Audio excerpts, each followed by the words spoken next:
আল্লাহ রাব্বুল আলামিন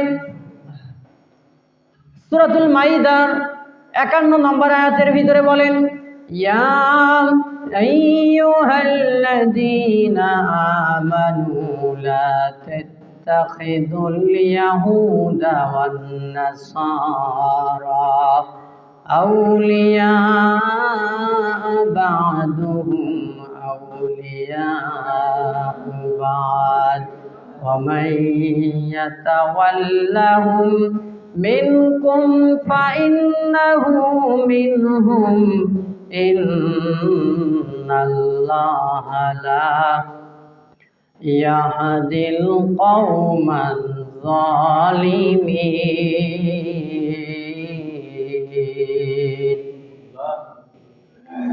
আল্লাহ রাব্বুল আলামিন বলেন এই আয়াতের ভিতরে, ইয়া আইয়ুহাল্লাযীনা আমানু, হে ঈমানদারগণ, লা তাত্তাখিযুল ইয়াহুদা ওয়ান নাসারা আউলিয়া বা'দুহুম আউলিয়া বা'দ। হে ঈমানদারগণ, তোমরা তাদেরকে বন্ধু রূপে গ্রহণ করবা না। লা তাত্তাখিযুল ইয়াহুদা ওয়ান নাসারা, হে ঈমানদারগণ, তোমরা তাদেরকে বন্ধু রূপে গ্রহণ করবে না, ইহুদি নাসারা।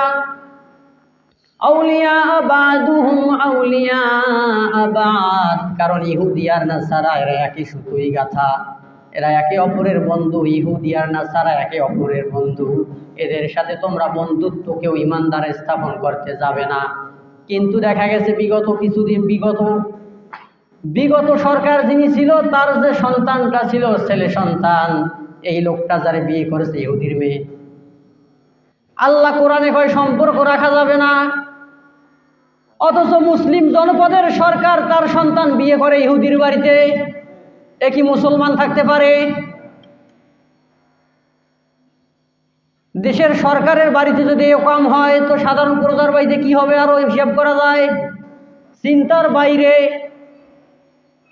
কারণ এর বাড়ির সন্তান যদি ইহুদির বাড়িতে আত্মীয়তার সম্পর্ক করে, আর সাধারণ প্রজা যারা আছে, এ তো একবার ওর 14 গোষ্ঠীর সাথে আত্মীয় সম্পর্ক করবে কিনা সম্পর্ক? কোরআন হাদিস তো বোঝে না, আর বলে ওরাও মানুষ আমরাও মানুষ। কিন্তু ওরা আর তুমি তো সমান নয়, কারণ তুমি যদি শেষ নবীর উম্মত হও, তারা কিন্তু শেষ নবীর উম্মত নয়। আর এই জমানায় যারা শেষ নবী মানে নাও, কখনো ইমানদার হতে পারে না।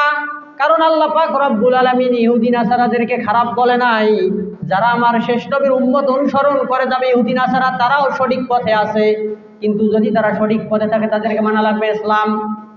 কি মানা লাগবে? কিন্তু তারা ইসলাম না মেনে ইহুদিরা আজকে ইসরায়েলের জমিনে তারা যে কর্মকাণ্ড করতেছে, আর যারা ইহুদি হয় তাদের একটা ভবিষ্যৎ পূর্বপুরুষ আসবে, তার নাম হচ্ছে কানা দাজ্জাল। কি? ইহুদির বংশধর কানা দাজ্জাল আসবে, ওরা তার জন্য পথ চেয়ে বসে আছে। আর মুসলমানদের মাঝে তারা কলকাঠি নাড়তেছে, আর মুসলমানদের মাঝে ফিতনা ফাসাদ ঘটিয়ে দিয়ে তারা মুসলমানদের সম্পদ হাতিয়ে নিয়ে আমাদের টাকা দিয়ে বোমা তৈরি করবে, আমাদের টাকা দিয়ে বন্দুক বানাবে, আর শেষ পর্যন্ত ওই বন্দুক আমাদের মুসলমানদের বুকের উপরে মারবে।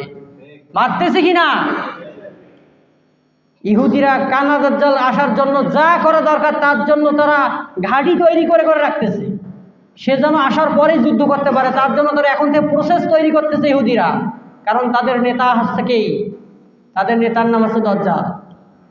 ওরা তার জন্য পথ চেয়ে বসে আছে, আমাদের নেতা কখন আসবে আর আমরা গোটা পৃথিবী শাসন করবো, এই আশায় তারা বসে আছে। কিন্তু এই আশা কখনো পূরণ হবে না। কারণ ইহুদি যখন দাজ্জাল আসবে, সে সময় আমাদের ইমাম আসবে কিনা? আমাদের ইমাম আসবে কিনা? দাজ্জালের যে ক্ষমতা হবে, তার থেকে 1000 গুণ ক্ষমতা আমার আল্লাহ আমাদের ইমামকে দিয়ে পাঠিয়ে দেবে। কারণ দাজ্জালের তো পতন ঘটা লাগবে। আল্লাহ রাব্বুল আলামিন বলেন, তোমরা তাদের সাথে সম্পর্ক করবে না ইমানদারেরা। কেন সম্পর্ক করবে না? আউলিয়া বা'দুহুম আউলিয়া বা'দ, কারণ তারা হচ্ছে একে অপরের বন্ধু। ইহুদি আর নাসারা একে অপরের বন্ধু, তাদের সাথে কখনো তোমরা সম্পর্ক করতে যাইও না।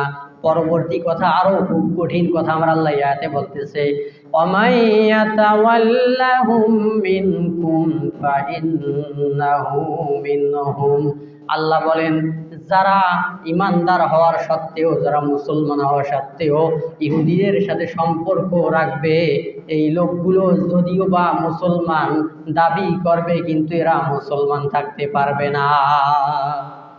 এরা মুসলমান থাকতে পারবে না যদি ইহুদিদের সাথে সম্পর্ক রাখে। আল্লাহ বলেন ইন্নাল্লাহা লা ইয়াহদিল কওমাল যালিমিন। আর নিশ্চয় আল্লাহ জালিম সম্প্রদায়ের পক্ষে, জালিম সম্প্রদায়ের যা কর্মকাণ্ড তার সম্পর্কে আমার আল্লাহ অধিক